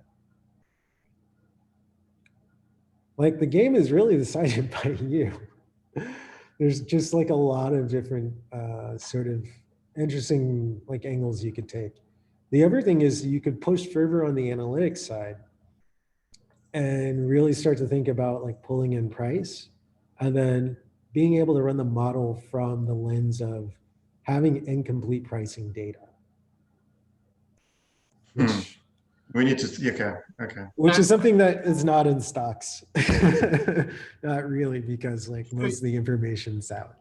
So you're gonna have to engineer your own data. So this is like sort of the synthetic data conversation. Yeah, well, it's kind of like that. Yeah. Where you could cut off like part of that, or you could also back test feeds from like all of a sudden from like having a notion of what you think the price is, and then I don't know. I'm not exactly sure. Yeah. Isn't the price in and of itself arbitrary? In other words, it's stochastic, and you don't know. That's the thing. You don't actually know the real price of anything now. I guess the only thing you have are inference of like what you think the price could be, or what you think that the average price was in the last tick, and where you think that like it may go given the random walk before, but it is a random walk. So price prediction. Okay. But is it truly random? It is. Okay, so we'll need to talk about this during the second part in the spring. Definitely, I will let you know, Zane. I think the class is going to be on Wednesdays instead of Fridays. I'll give you the details. Okay. So once a month you could join us, and once every 2 weeks. I'm sorry. And I'll send you some of the work that they put together so far, so you get a feel. Maybe we could have a discussion offline as to where do you think we should take this thing. I have John Englandson from Aedc has joined us, so we'll then thank you very much. All right. Thanks, guys. Okay. See you later. Bye. Bye. Oh boy. Greetings. How was everybody's Thanksgiving? Oh, that's true. We went to Thanksgiving. Yeah. And Christmas. Yeah. 8 days ago. How soon they forget. Jesus. We were supposed to have people over, but then Pennsylvania starts saying you shouldn't be having people over. If you come from another state, you need to be tested. We recommend that everybody stays home unless you really have to go out. So that took care of that. Yeah. Yeah, we usually go see my family, and they gather in Maryland, but we didn't go. We did our own little thing here, so it was fine. We actually had a pretty good time because it was just the three of us. So we spent the whole for delivery to whoever that would be, and then I think in terms of time frame, so we're on an extra long winter break this year, which has its goods and bads. But I think the end of January or the first week or two of February, I think would be a good time to shoot for, just because it lines up well with our academic schedule. Yeah, because school starts again February 1st. Yeah, so I think that would be ideal in terms of timeline. Yeah, well, so just understand this: the third Thursday of every month is when Aedc has a board meeting, and I would like to do it, and unfortunately it's at 7:30 in the morning. So. Yeah, welcome to my world. I mean, the one drawback of the Lehigh Valley is they're a bunch of farmers, and I mean, and I'm not saying everybody on the board, but really good for me. And I can go from then till 10 o'clock at night. So actually beyond that. So, but some people have, but I usually like to start drinking at least by 10 o'clock at night. So I think that all fits in. So, I mean, so we can do that. I don't need them. I mean, I'm not saying this particularly judicious semester's capstone, so that at least Professor Zorro and I can, kind of start thinking about what we on our side, what resources we're going to have to arrange so that you guys can be efficient. I mean, Ben is going to submit, some work that he's done already, and obviously part of that is what he thinks should be done next. Because then we're going to have Michael that's going to be more at some point, and Yeran as well. Because this Okay, that's a great idea. So how about we do this? Can I interrupt? I mean, Yeah, sure. how about we do this? Along with that, that what you're going to tie up, Ben, why don't you guys have one more page in that presentation or in that whatever that document looks like, and just making, and I would just call it recommendations for, phase 2 or however you want to word it for the second capstone, and just do a bullet pointed outline. And that way, if we can decide whether or not, Patrick and I can play with that, and we can all decide when we come back, and frankly, you and I can talk while you're writing the whole thing up. And I am available to you while you're doing that during your winter break. We can decide exactly what the capstone is going to be for the second semester. And what's interesting today, we had, Ben chime in there, but this morning we had a discussion with an alum from the program, and he works currently in an investment banking firm over in near Philadelphia. And at some point, once we get the presentation done and we start looking out for investors, he might be an interesting, because that's what he does all day, right? He goes out and he looks for deals. So he has access to all of the investors and what they do, and he could be of interest, an interest tie-in there at some point. Ben, what do you think? I mean, and if for no other reason, just to kind of get a reaction from him on the presentation and the concept. I mean, it'd be wonderful. It'd be like a home run if he was actually interested in it. But just from a resource and reaction standpoint, it'd be great. Would you mind sharing the firm with me? It's like Delancey. Delancey Street Partners, Concha Hawken. I have heard of them. I do not know them, but I have heard of Delancey Street Partners. Yeah, I mean, I don't see any reason why we could show them the presentation. Hey, what do you think? How do you think that would work with investors? Yeah, the only thing I'd have to think about. I just have to think through if I need AEDC's permission, or if we want to dummy in, what this is. But I just have to think about that. But yeah, that's a great resource. It'd be wonderful to share with him. Because those guys don't sign NDAs, by the way. I mean, I shouldn't say that, but generally they do not sign NDAs. But they probably have some relationship with you that we can apply to it. Ben, what do you think? Yeah, I think he'd be a good resource. I don't know how much like his client base would overlap with what we're trying to do, but you never know. Yeah, he'd be an excellent. Well, that's the thing, is you don't know until you ask. But he is certainly an excellent resource, because he can say, hey, these are the kinds of firms and investors that you'd waste your time trying to solicit. So it'd really be an interesting thing. It would also be interesting to solicit his input on phase 2, second semester capstone. Mm-hmm. Because he had a lot of interesting questions when Ben kind of was describing what he was doing. He was asking some. I mean, we talked to him about the other projects, and he was like, "Okay, fine." But when it came to that one, he said, what were some of the questions, Ben, that he asked?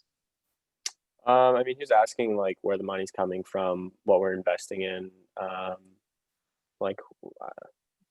mean, basic stuff like that in terms of the fund itself. Dynamics and what's in it for us, for them. You wanted to really. I mean, we didn't have all the answers right away, but it was interesting. Cool. That's very cool. It could be interesting. It could be a good resource.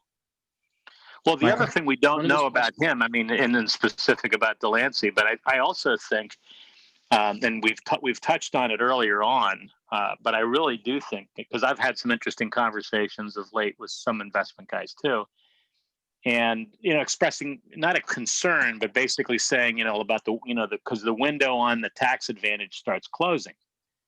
And my one buddy said, well, yes, that's true. However, there's a lot of funds, more and more, that are concerned with making sure that they make, the socially responsible investment tranche in their in their corporate philosophy. And so they're starting saying there's a lot of traditional and old school investment funds that are starting to come around and saying that they want to be part of the socially responsible investment group, and this certainly qualifies for that as well. And that's kind of why I say, so there may be something we want to do in the confines of that for for phase 2, because it certainly gives everybody some comfort saying we plan on doing this for a long time. And even when there aren't the quite tax advantages, there are certainly investment advantages. And as we've talked about with banks, there's certainly the Community and Reinvestment Act's advantages, and we can use the banks more and more to leverage, the private investment. So that makes the private investment, much less risky too. So I think Michael wanted to say something. Yeah, I was just going to add on to what Evan was asking earlier. He was wondering who the target tenants would be in terms of just like if they're companies that are already in the Lehigh Valley and would want to move, or if it's companies moving to the Lehigh Valley and the sizes of the companies that we're targeting. The primary targets would be brand new companies that would want to come to the Lehigh Valley because we have so much raw expertise and people that actually understand how to make things. So yeah, I mean so we're not excluding Lehigh Valley companies that would be growing or that have operations outside the Lehigh Valley that would want to bring them back in. But certainly we're really looking for some of these manufacturing companies that either want to diversify regions or what have you. So, and I think I think that works out fairly well, and it's consistent. And I think it'd be good for him too, because these are going to be his clients, and even if they come for him for some something else and nothing to do with what we have to offer, if he could also offer this as an opportunity for his clients, because they want to keep these, like he was telling us, he wants to keep the clients coming back to them so the more they branch out opportunities, the better they're going to be, and it's his relationship. So that's why I think he was all over. He wanted to really know more, so we'll find out. Yeah, and if he's kind of like a Graham Partners or an Edison Ventures type of group, where like, and in both of their cases, Edison historically was more of a VC style investment firm.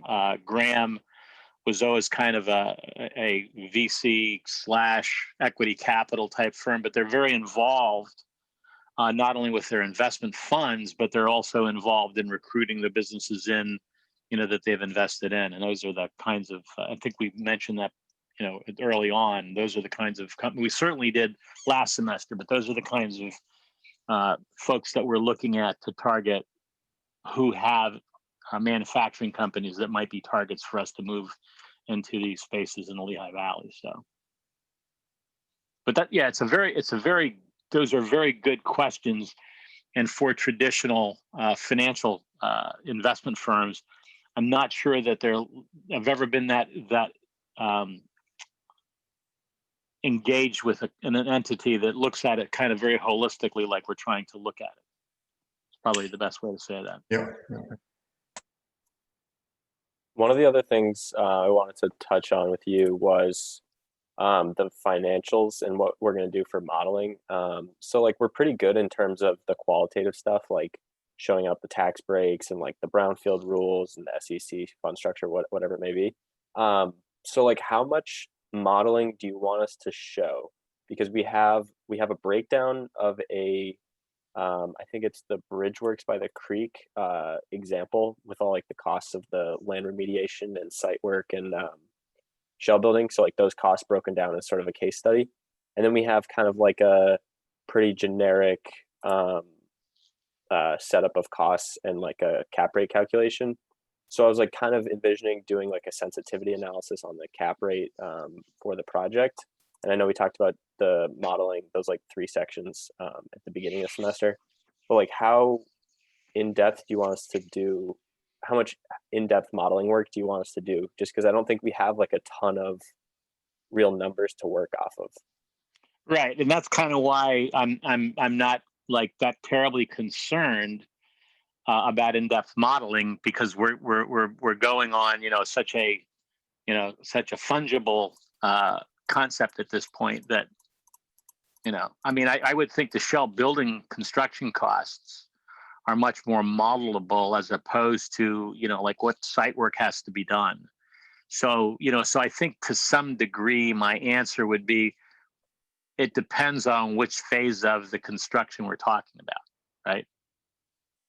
So if we found a site that needed, some special remediation, I don't expect us to be able to model that very well because so our basic model helps direct us on what are the early acquisitions too. You see what I'm saying?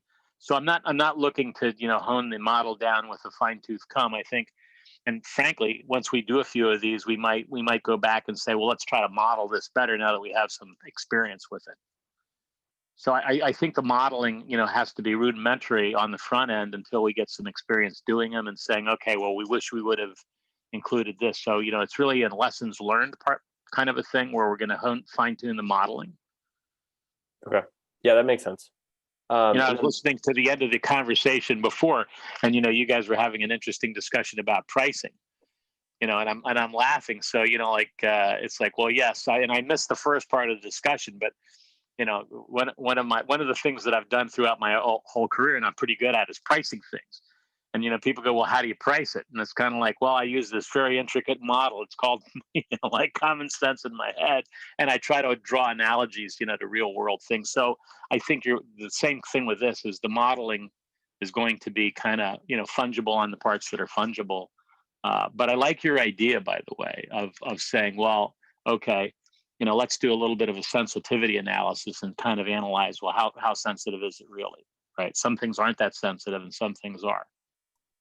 Yeah. And the things that are extremely sensitive, that are going to be wide springs, cause like wide swings in what the cost and the acquisitions are going to be.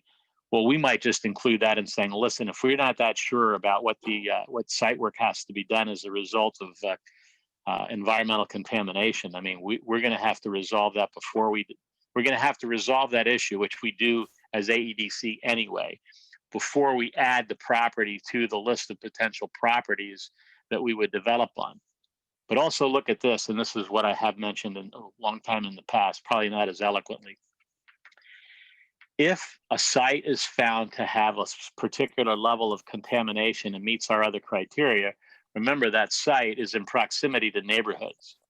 So there's already an environmental problem as it relates to the neighborhood that it's in.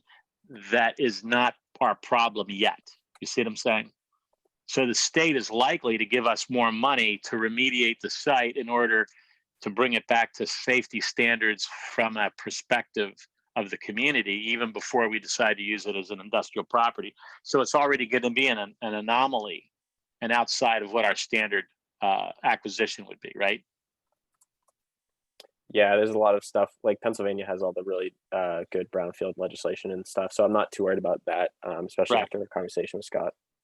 Right. But see, that's kind of why I say that kind of narrows what we're talking about right now down, because I wouldn't consider that problem as part of what we're doing. You'd resolve that problem, and then it would be more, it would be less anomalistic.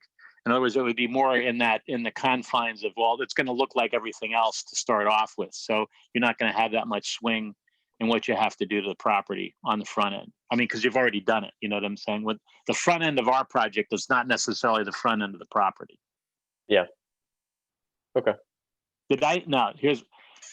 We just went through a lot of stuff. Did I answer your question satisfactory to what you were asking? Yeah, I think so. Okay. Out of curiosity, have you seen any like positive or negative outlooks on like commercial real estate leases and stuff in the area, like through COVID, post COVID? The answer to the question is a lot. No, I haven't seen a lot. I have seen no negatives.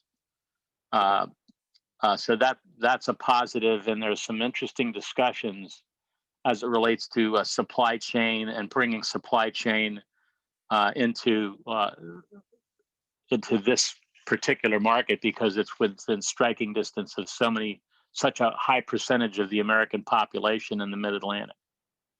Okay. So this area is, a lot of people are looking at this area and saying it's strategically a very interesting area. And you've already got a lot of the logistics, and you've got a lot of the both rail and interstate, infrastructure in place. So there's nothing to do but, go make stuff and ship it out. So. Yeah, I was reading the report the Planning Commission did for the Lehigh Valley, and it said they expect like a slight decrease in manufacturing just because of outsourcing and technological innovation, but they're predicting a large growth for food and beverage manufacturing, which I thought was interesting. Well, again, because of that striking distance issue. Yeah. But generally, because I actually used to work on that report, like years ago, that report that the LVPC generates is usually, I'm going to say 5 to 7 years behind what's reality. So unless they tweak that up a little bit, I would always laugh, and I would talk about things, and then they would look at me and say, well, but that's not substantiated with any numbers, because it's like, well, yeah, because it's a trend. You don't have a trend until you have a trend. Yeah. So I really do think, because of the discussions I know that are happening, I think we're going to see an uptick in manufacturing in this region and not a downtick. But they've been predicting a downtick in manufacturing as long as I've been here, and I've now been here since 1984. So I have Nick from Inca Digital, I think, has joined us. John, we're going to follow up on that conversation, and Ben, right? Yeah, I'll be in touch over our break. So hopefully we can get a meeting before the end of the year, and then we can just or in January, whatever you, John, wants to do. I'll reach out with questions and stuff as I go through the memo. Yeah, don't hold your progress up. I'm available. Thanks. I'm neither on break nor am I on Lehigh schedule. So with that, I'll turn it over to you guys. Sorry to cut into your time, Nick. Ben, Michael, and the team, thank you so much for everything you've been doing. And I guess I won't talk. I'll probably talk to you, Ben, but have a very happy holiday, and I look forward to working with you again in next year. Take care. Thanks. Yeah, you too. Thanks, John. Good to see you. Thanks. Nick. Hey. How's it going? Very good. So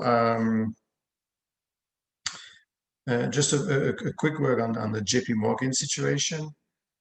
So they've gone out to question their people, and we're still waiting to hear back from them. But the latest information is that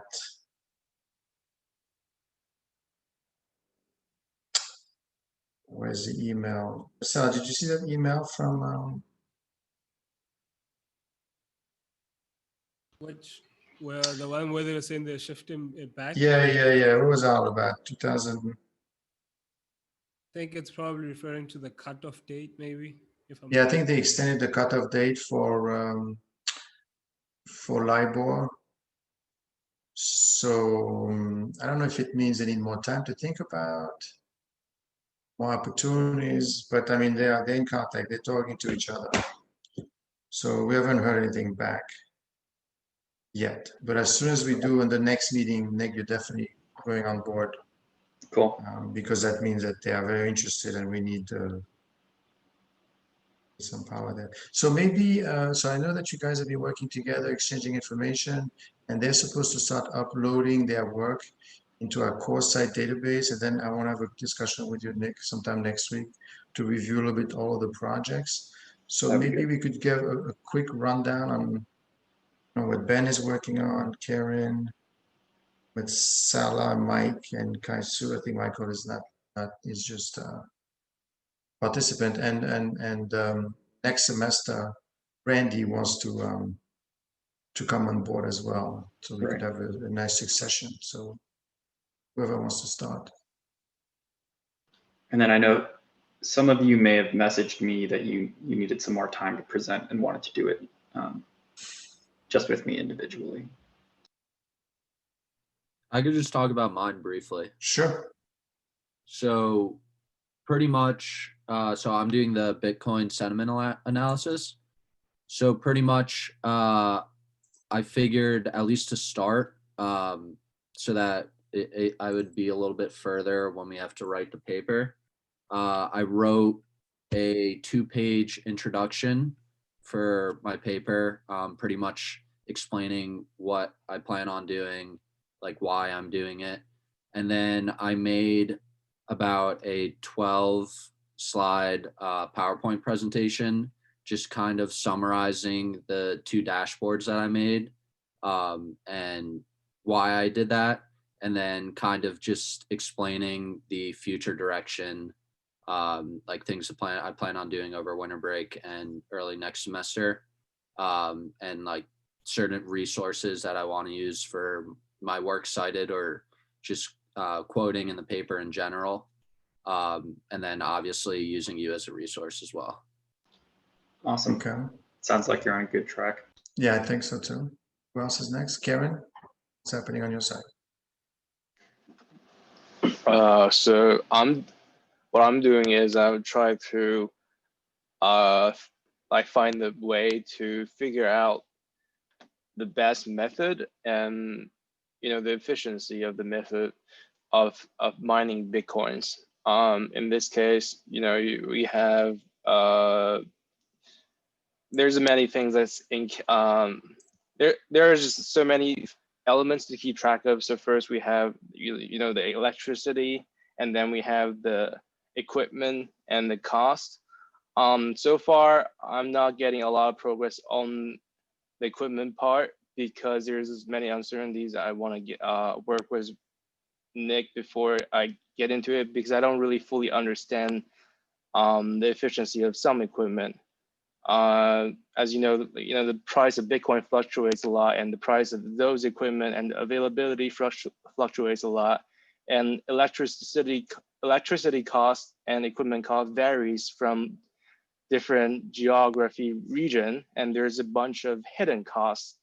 That's whether it's for people to bypass the regulation, or whether it's for them to try to get like ahead of the game from the cryptocurrency. So there's many things for me to figure out, and I think I'm gonna talk to Nick after this meeting to. Are you gonna be able to upload something, Karen?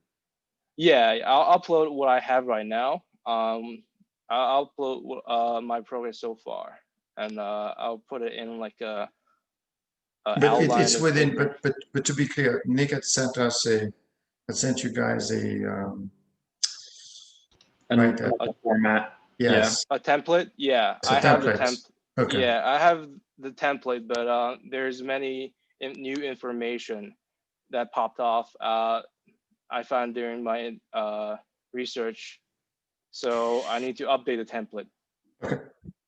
Metzana? From my side, I have the template. I think I shared that with you and Nick as well.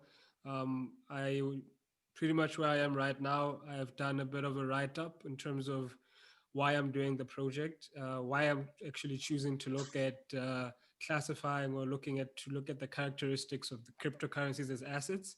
And the main reason being that I come from an emerging market economy where you find that you don't have access to a deep market or an alternative access to any sort of a liquid market where you can earn an interest, right, or return, for a more precise word. So therefore, the reason in which I chose that was because looking at how to classify the cryptocurrencies pretty much gives us a leeway to say how then can, both in a semi sort of regulated way, if I may say so, like what could give people a confidence in terms of understanding what it is they're getting into, mainly people that don't know. So that's just a brief of it. I wrote that down. I did a bit of a literature review looking at the kind of research that's been done. And then I also looked at the data that Nick shared that has stock to flow model, annualized and annualized. That also shows as well average transactions and stuff like that. And I did a bit of a write-up on those just to look at specifically for Bitcoin and Ethereum. I found that like a power law sort of structure actually exists there. I think it was on the, just a minute. I think it was that was on the just a 1 minute. I just want to be certain that, yes, I think that was on the stock to flow for Ethereum actually.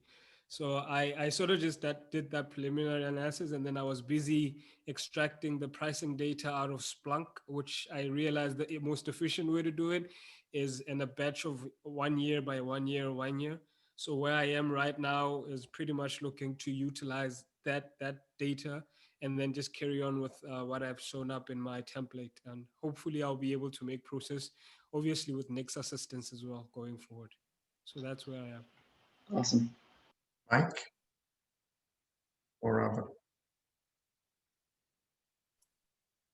I can go. Mike, I think Mike already went. Yeah, I already. Oh, sorry. So, oh, Ben, you didn't go. Yeah, I'll go. I put together a couple like slides just to show that I can share. Let's see. Can you see that? Yep. Okay. So just quickly going through the project is the forensic accounting analysis of trading volumes for first and second digits. So we're using Benford's law to kind of test the underlying behavior. These are the two distributions that we're using. This is the query I put together to pull the data using the financial statistics that are pre-programmed in Splunk. And then the query for second digit is essentially the same. One of the issues we ran into was getting the spot or the trading pair data for the different exchanges, because some of them were on USD and some were on USDT. So that's what one of the issues was that we got through. And then so just like as a difference from the original outline was just because the issues we had with having data going back only to March or like mid-March. I did a 6-month analysis from April to September instead. And then, is that right? Yeah. Okay. And then so this is the table of the chi-square values. And so one of the issues I had was actually finding what the significant chi-square value would be, just because of the way the distribution is set up. So if you use like 8 degrees of freedom, it doesn't really make sense because it would require such large deviations from the from Benford's law. But if you use the 2 million data points or whatever, it would make almost every point statistically significant. So I think one of the things I still kind of got to think about a little bit is how I want to sort of classify certain values as significant and certain as not significant. But I still pulled out some graphs for like some of the outliers that I kind of highlighted there. So this is one of the graphs from Splunk. So you can kind of see the deviation for hit BTC, which was kind of consistent across the board for the deviations for that exchange compared to some of the other ones. And then here's just another graph of like the whole 6-month period compared to Benford's law for the different exchanges in Bitcoin. For the second digit distribution, there was a lot more variance, and I found that there was a much greater prevalence of the digit 0 in the second position compared to what was expected for Benford's law. And so that's one of the graphs that shows one of the large deviations for the digit 6 for hit BTC. And keep in mind that I think this was for BCH, so a pretty small trading volume compared to some of the other exchanges and the other spot pairs. So that's also something that might be zooming in a little bit too close on, but still something to look at. And then so here I kind of outline those issues with the statistical tests. It kind of goes the same for the KS test, just because the issue with using the N of 2 million or whatever reduces the acceptable variance. So preliminary conclusions compared to Coinbase and Binance, hit BTC consistently yields digit distributions that vary from Benford's law by more than that of its competitors. That being said, they're generally a lot smaller, or the trading volumes are generally a lot smaller. And then also the second digit appearing as 0 a lot more often is something I would need to look at. And then so going from that, I'm hoping to find better ways to classify statistical significance with the data sets and potentially different tools. And then also look at different time periods, potentially use data tests on like the trailing digits, the last 2 digits, to see if there's any rounding errors on trading volumes, and then also expand onto different exchanges and spot pairs. Awesome. This looks really good. Yes, indeed. For like the end of semester stuff, do you want me to write up like a few pages? I still feel like I'm not at the end of my research, so I didn't want to do. No, I mean, you could yet. upload this and Nick's form is, I think it's going. Okay. You don't want like my big Excel files, do you? No. Okay. No data for now. Do you Maybe just see the initial research proposals that we submitted? Correct. Yeah. We have that. At some point in the spring, we may want to do a presentation of all these things. There's also Kai Suni for.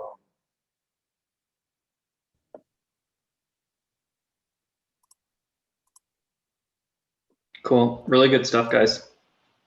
Kai, we can't hear you.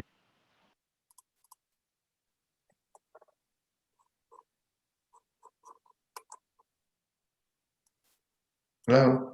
I see that you're going off mute, but I don't hear. Yeah, I see him going on and off, but I still can't hear him. Take your things off. Just speak on the. So can you hear me now? Now I can hear you. Yeah, so my project is also a sentiment analysis, but not just the Bitcoin. I just want to figure out the correlation between the price, between the attitude and the price of the cryptocurrency. But by creating a sentiment index is really challenging. So as Nick suggested me, I just want to focus on Bitcoin and Ethereum, so I can collect enough information for me to modeling what I want to do.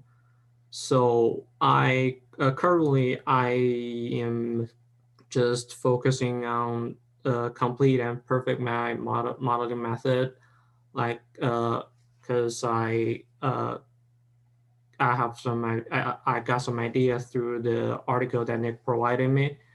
Like a support vector machine, this kind of modeling method can not only use in modeling and also can help me to predict the future price of the cryptocurrency. So what I need to do is to collect enough data, at least a small part of the data to test and compare the efficiency of those modeling methods. So I am just trying to learn how to create my own dashboard and extract data from N-terminal now. So this is what I'm doing. Okay. Make sure you upload the same information as well. Okay. For your project, it might make sense, I think later on, to maybe introduce you to Zach and see if he can show you the machine learning toolkit that we have installed. It's a little complicated, and I know you're probably a little early in the project for that, but kind of once you start getting results, or once you build a sentiment index, we can just throw on some machine learning models and actually generate some prediction results for pricing.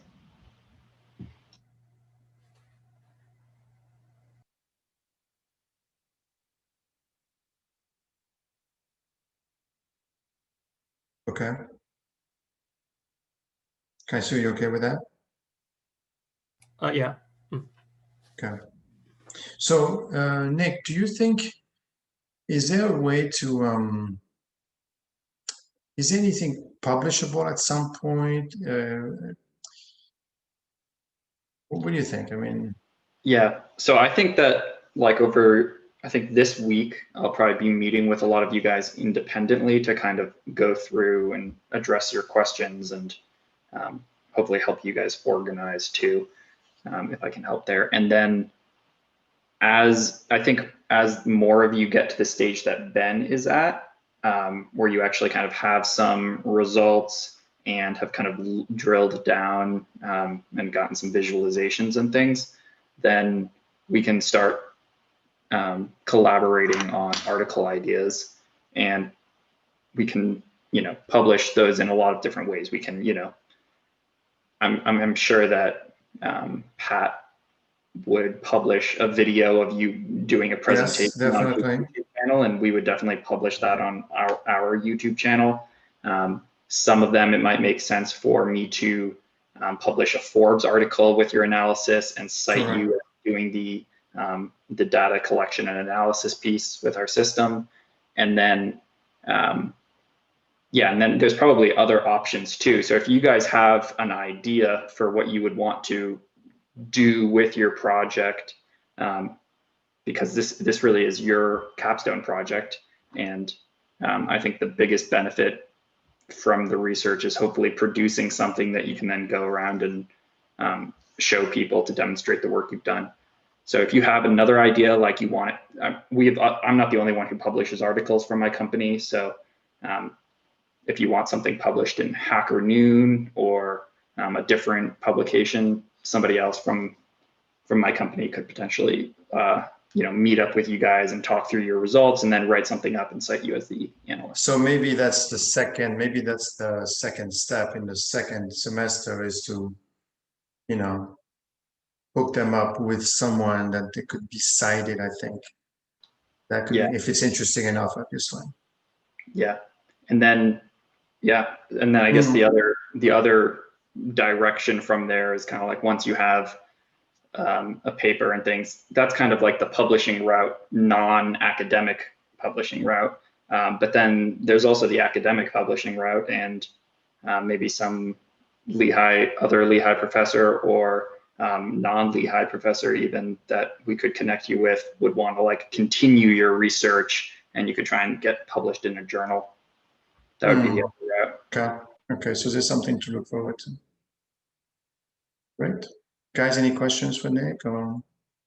Do you want us to reach out about finding time next week or next 2 weeks or so? Yeah, so? that would be great. So I know some of you already have. It's been a really busy week for me. But next week, in general, the best days for me are Wednesday is like totally open, and Monday is pretty open. So if you guys can send me times that work for you, if it's not on those 2 days, that's okay. But those are the 2 days that I have the most availability. That sounds good.